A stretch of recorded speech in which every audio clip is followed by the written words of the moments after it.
What's going on, guys? Britta here. Today we're going to be checking them out. Innsmouth.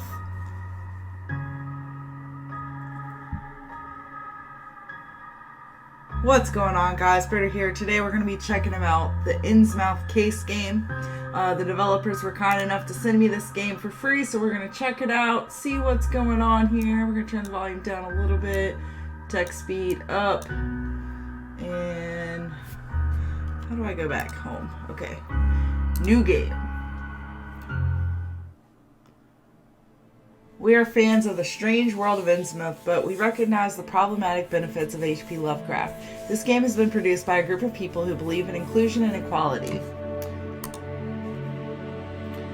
Your progress in the story will be saved at the end of each chapter. There are 35 chapters in total. At the end of a chapter, the screen fades to black and a green save icon appears at the bottom right of the screen.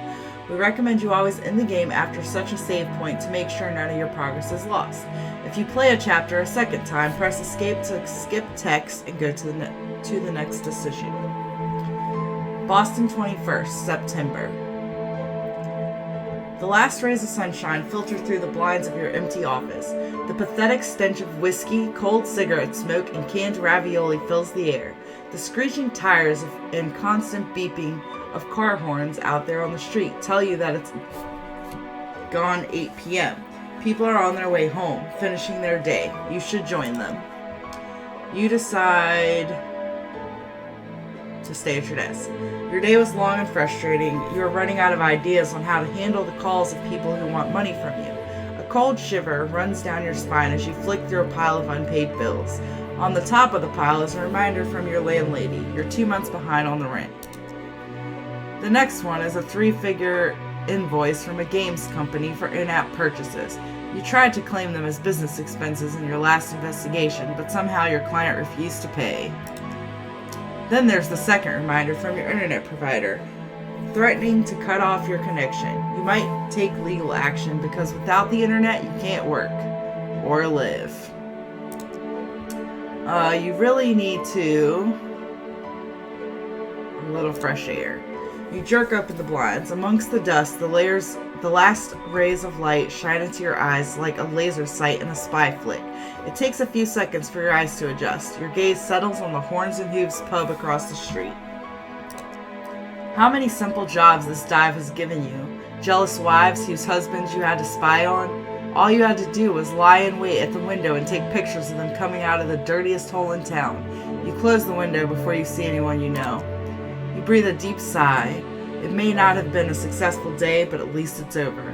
You are looking forward to a classic Friday night, watching old mystery series at home in sweatpants and getting drunk on cheap booze.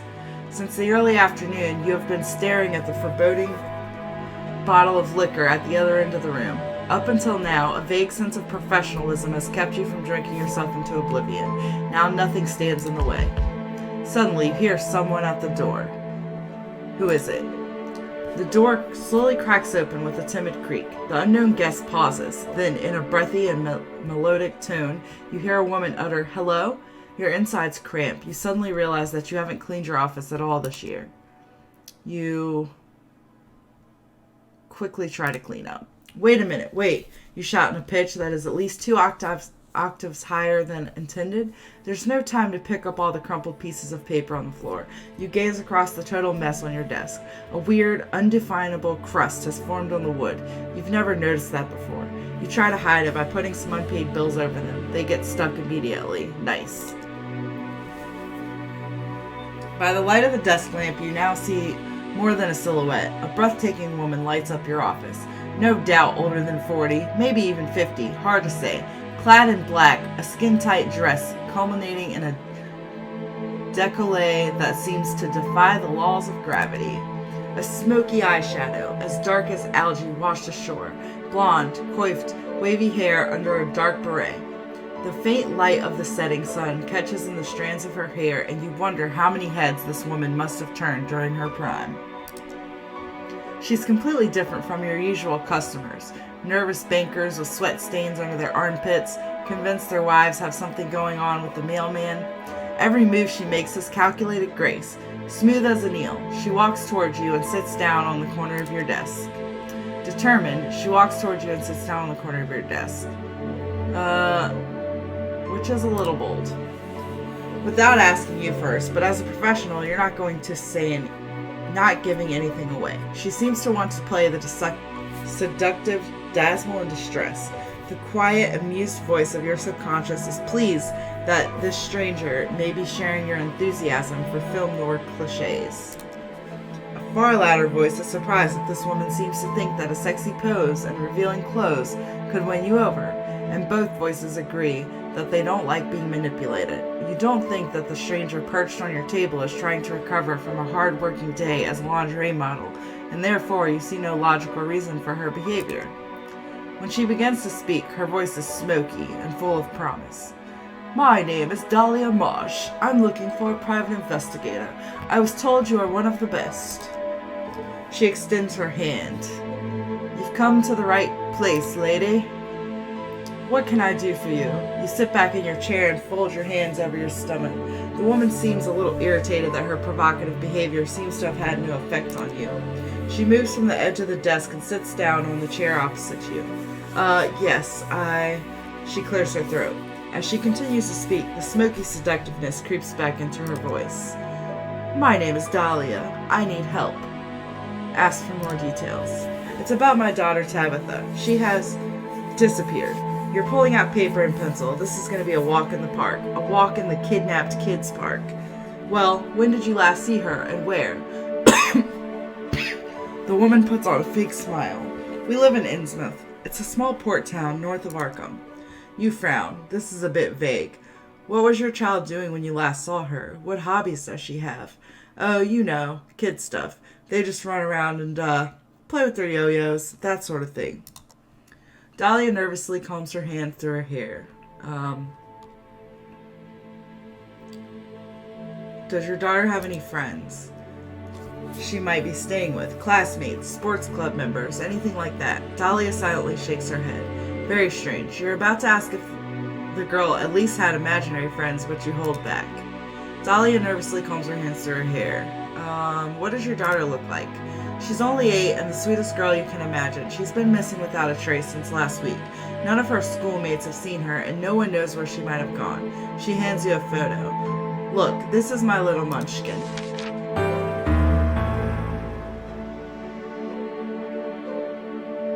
Good heavens, is this supposed to be a joke? Is that really the face of a child or a shoddy photo edit? Are you being filmed as part of a reality TV show? A bit of stomach acid and the last bite of lunch slowly but surely make their way up into the back of your mouth. You swallow it. With narrow eyes, you swallow the bile and involuntarily pull a face. Dahlia continues to look at you hopefully. She obviously didn't notice your little mishap. That was close. It could have been unpleasant. I'm so desperate. Her eyes lock with yours. Don't you think there's something strange about your child? Taking your life into your hands, you ask the mother, don't you think there's something a bit strange about your daughter? It's called puberty, Dahlia snarls. You should try it sometime. Also, this has nothing to do with the case. She looks at you contemptuously. Cave in. You fall silent. The woman's face has turned red with rage. Have you been too honest this time? Was your family right all along when they told you that honesty was not always the best policy? Are you going to take the case or not? Unfortunately you need the money and she seems to have it. Accept the case. You nod. A missing persons case, nothing unusual. The conventional little girl runs away from home after reading her first romance novel. Usually they hide at the edge of the forest or in a library. Should be pretty straightforward. Before you can say anything, she drops a photo of the child and a roll of bills on your desk. For your expenses. You nod slowly, trying not to drool down the front of your shirt. You haven't seen this much money in ages. You don't have much time to prepare. A quick search reveals that only one bus goes to Innsmouth, and only once a day. A pattern emerges in your research. The few news items related to this little girl, this little coastal town, are all about missing persons. In addition, you find some rather old-fashioned articles that praise the coastal town as a secret holiday destination. The best fish, untouched beach promenade. Authentic fishing people are the recurring buzzwords. Dahlia has given you the address at which you're supposed to drop off her daughter as soon as you find her. She also wrote down her phone number on the child's photo. You take another look at the picture before you pack your things. Seaside Promenade. The next morning you travel by bus.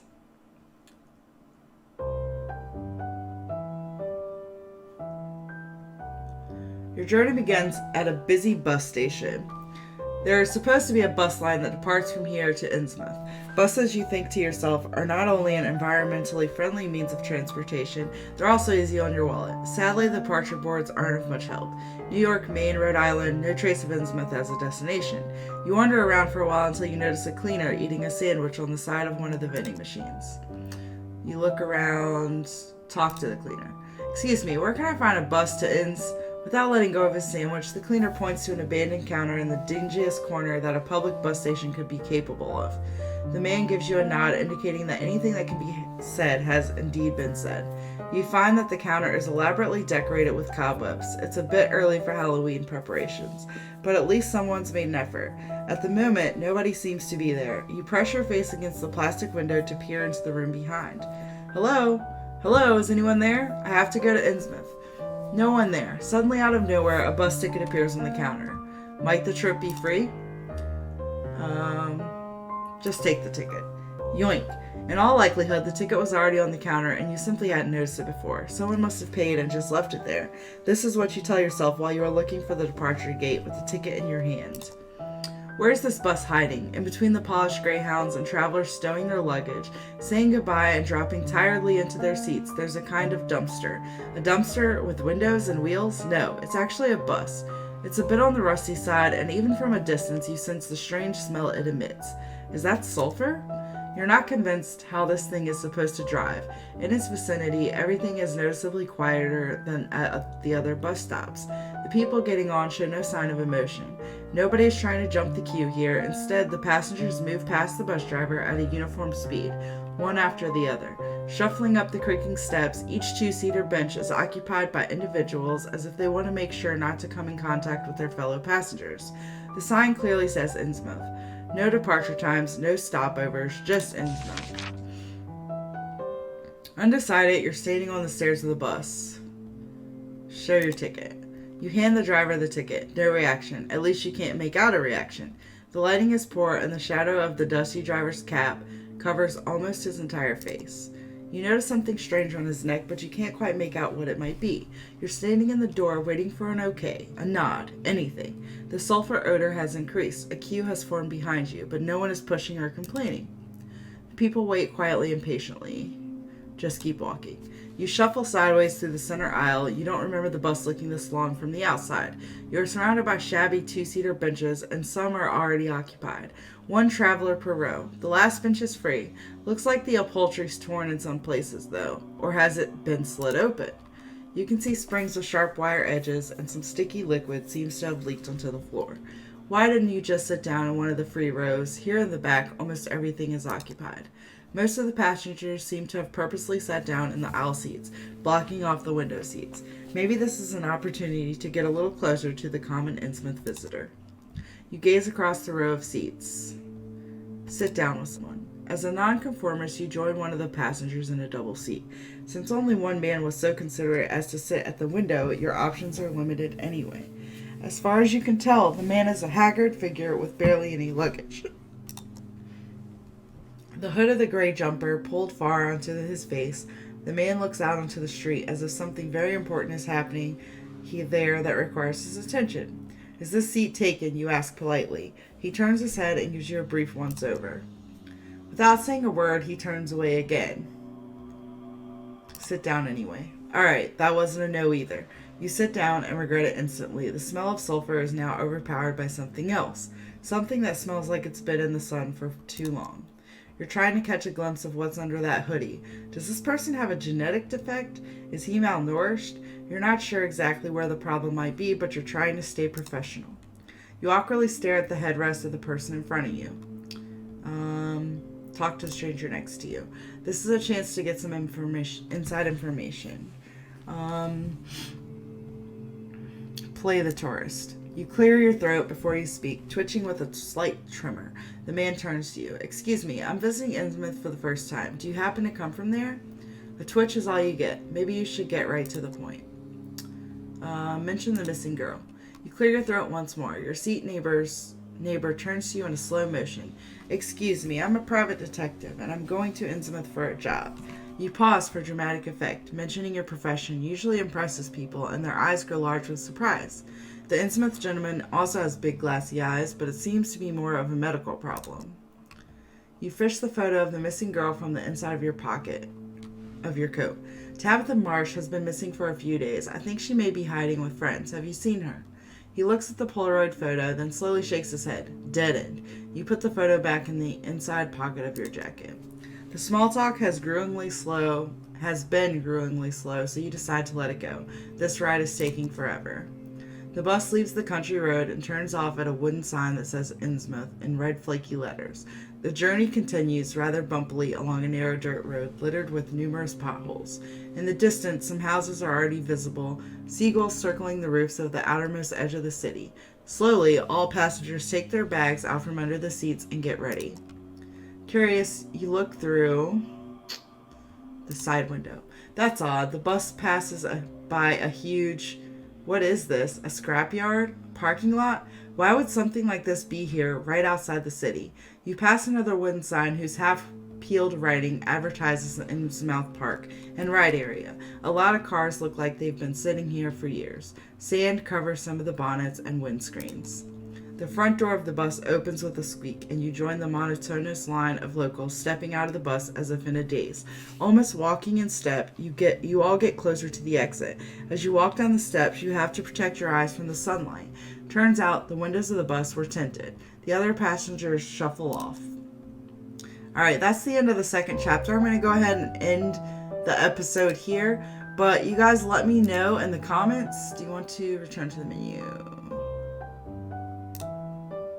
You guys let me know in the comments what you guys think of this game so far, and I will see you guys on the next one.